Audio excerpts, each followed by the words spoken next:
crows are going crazy.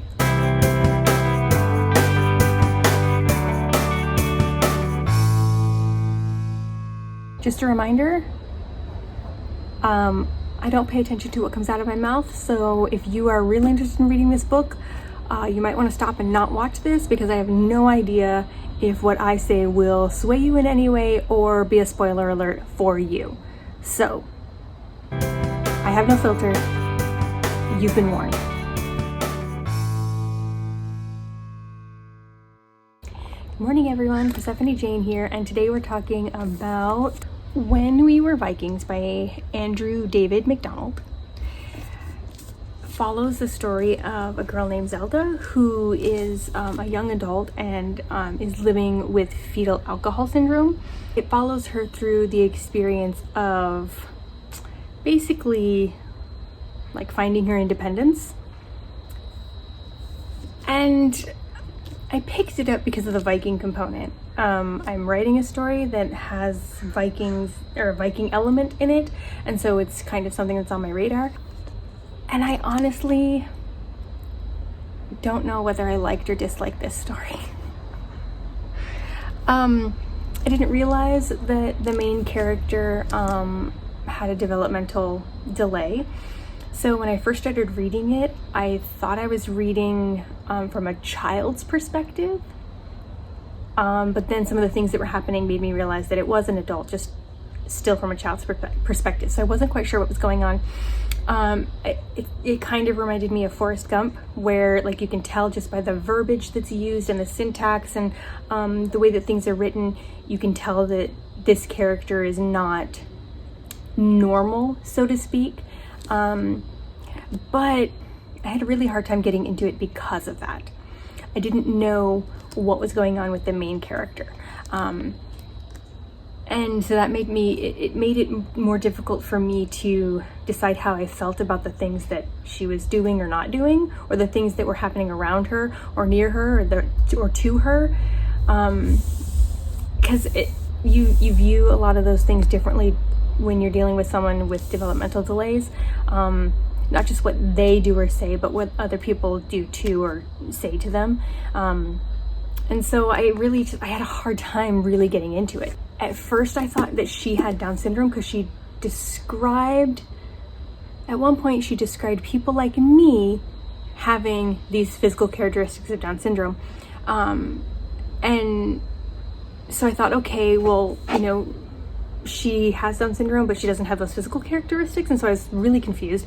And it just, I don't know, not understanding what her place in the story was really just, it was a block for me. And I don't know why it was, but it just was. I kept reading, obviously, because I don't like not finishing books.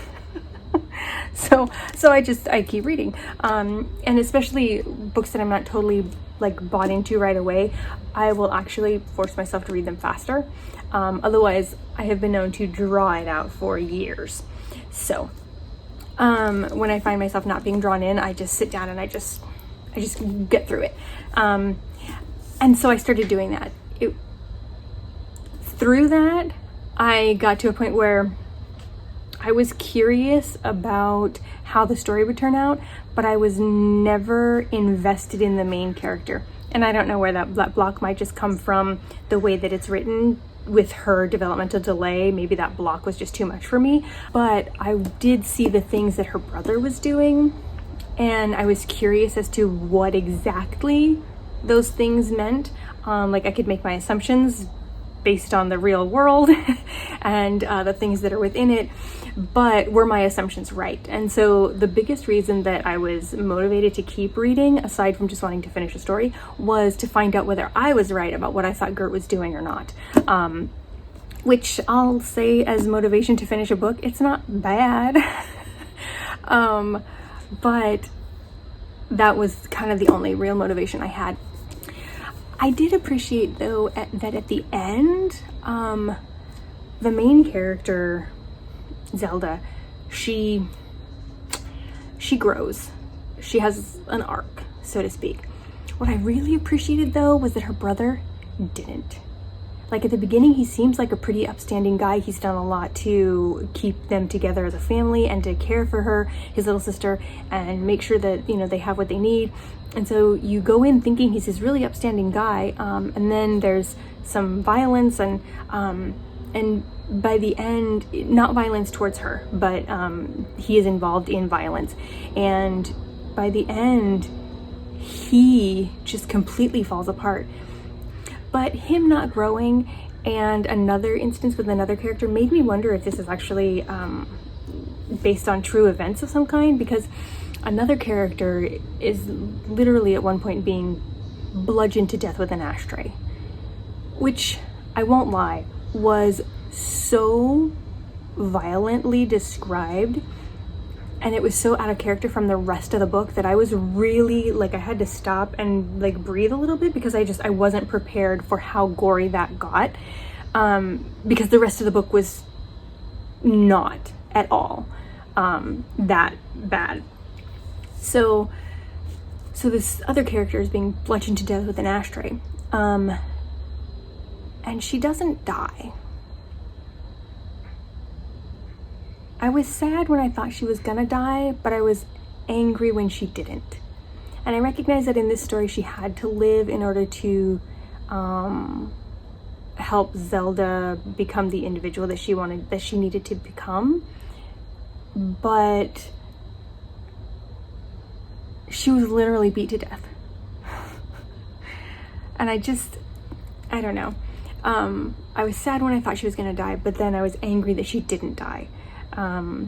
Just because people die, especially when they're beat with ashtrays. I also was confused by the timeline of this book. At the beginning, it seems to be taking place within a semester, because there's a lot of stuff about the brother going to school or not going to school, or is he he hasn't been in class for weeks, and but he still has time to, you know, make up the semester. But now it's summertime, and if he goes to summer school, and like by the time all of the climax happened, like he still had time to fix summer school, but decided not to do it because the girl had almost died. And I just, like, if he had enough time to fix it, and you know she's not dead, like, just do it. But again, that's part of his character not growing, so whatever. But because of the, like, just those things with his school, I was really confused about the timeline.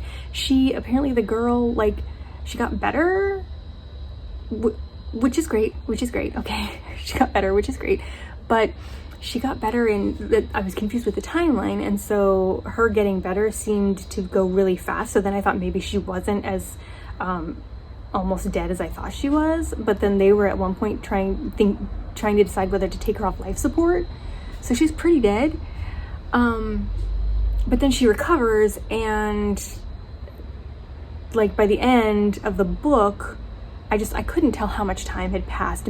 Like, it seemed like a lot based on her recovery, but then it seemed like not a lot based on the brother's portion of the story, and so I couldn't follow the timeline at all. I don't know what kind of reader I would need to be to fully immerse myself and enjoy this story.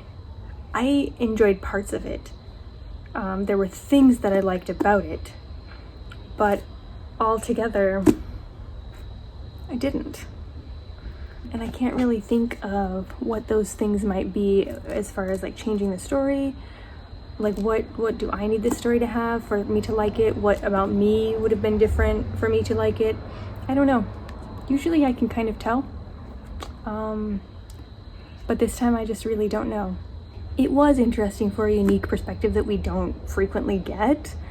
But if this is truly a work of fiction, then I feel like that perspective could have been done better. If it was based on real events,